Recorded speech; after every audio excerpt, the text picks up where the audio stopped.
I had some assumptions. So based on these assumptions, I had some objectives that I wanted to present in front of you.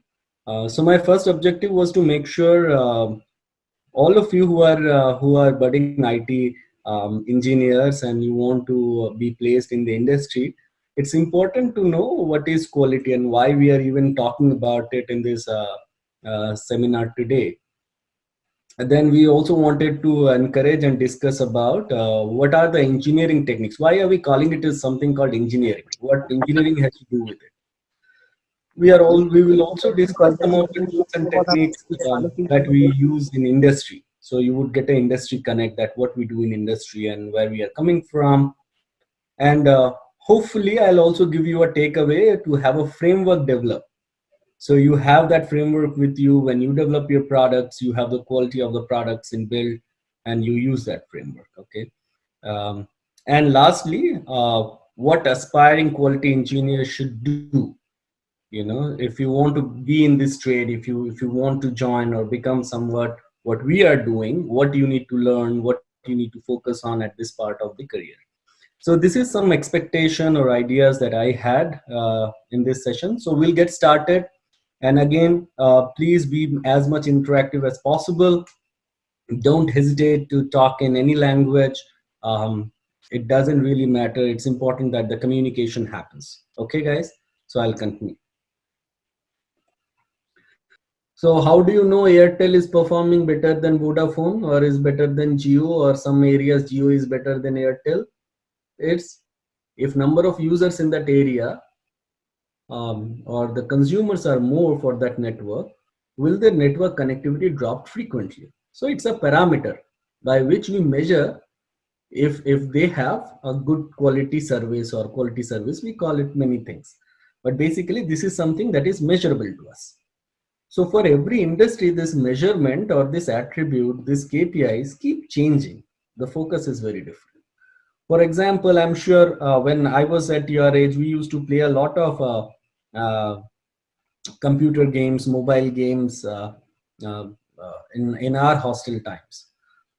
So you see, for that, it's required to know what is the refresh rate per network or network latency for that particular game.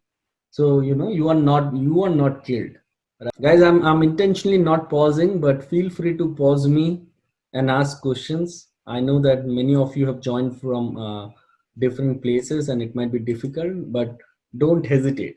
I initially planned to have a lot of questions and interactions, but I'm limiting it since you guys have I believe network issues or connection issues. But always feel free to uh, ask questions. Okay. So to make you more interactive, tell me, what are these symbols? So these are the industry tools that we all use now. Let me see how many of you at least know some of the symbols. Tell me the symbol. Okay, Gaurav, GitHub. Which one is GitHub? Okay, correct. Anyone else?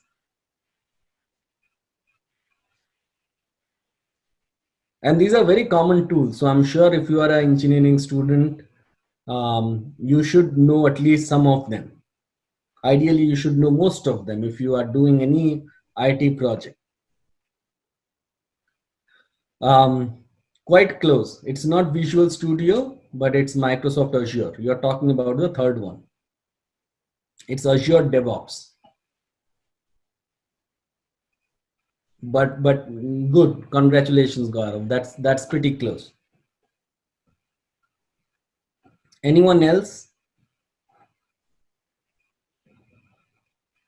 Okay.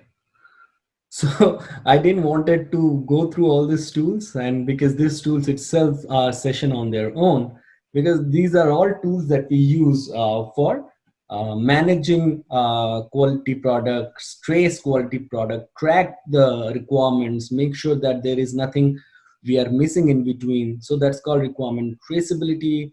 We also use these products for CI/CD pipelines and all the things that you might have studied a couple of days back. So the first one is Jira, second one is GitLab, third one is Microsoft Azure, fourth one is Jenkins, and last one, as you all said, it's GitHub.